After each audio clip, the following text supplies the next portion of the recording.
Hello' everyone, কি খবৰ আপোনালোকৰ? আশা কৰোঁ সকলো ভালেই আছে। ৰাস চাইছিলে নাই বাৰু আপোনালোকে? আৰু এইখন আছিলে আমাৰ ঘৰৰ ওচৰৰ ৰাস। এইখন ৰাসৰ কাৰণে বহুত দিনৰ পৰা ৱেইট কৰি আছিলোঁ চাম বুলি, আৰু আজি অৱশেষত ৰাস চাই মেলি শেষ একেবাৰে। আৰু ভাবিলোঁ আপোনালোকৰ লগতো ভিডিঅ'টো শ্বেয়াৰ কৰি দিওঁ। আপোনালোকৰ বাবে ভিডিঅ' অলপ কৰি লৈ আহিছিলোঁ ৰাসৰ কিছুমান মুহূৰ্ত। আৰু এইফালে ৰাস ষ্টাৰ্ট হৈ গ'ল। এইফালে ওলাইছে পুতনা গোপী, আৰু আমি পূৰা চানা বাদাম খাই ৰাসত এনজয় কৰি আছোঁ। তাতে লগ পালোঁ মামাৰ ল'ৰাটোক ৰাসত, আৰু ধুনীয়াকৈ ইয়াত ঠাণ্ডাত চুৱেটাৰ পিন্ধি লৈ ৰাস চাই আছোঁ। আপোনালোকে বাৰু চাইছেনে নাই ৰাস জনাব দেই।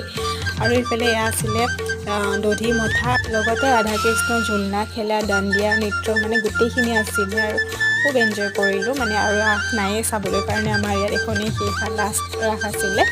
চ' ভিডিঅ' কৰি ৰাখিলোঁ অকণমান, আৰু আপোনালোকৰ লগতো শ্বেয়াৰ কৰিলোঁ। আৰু যদি ভিডিঅ'টো ভাল লাগিলে like, comment, share and subscribe কৰি দিব। আৰু মোৰ পৰা আপোনালোকে কেনেকুৱা ভিডিঅ' চাব বিচাৰে কমেণ্ট কৰি জনাব দেই।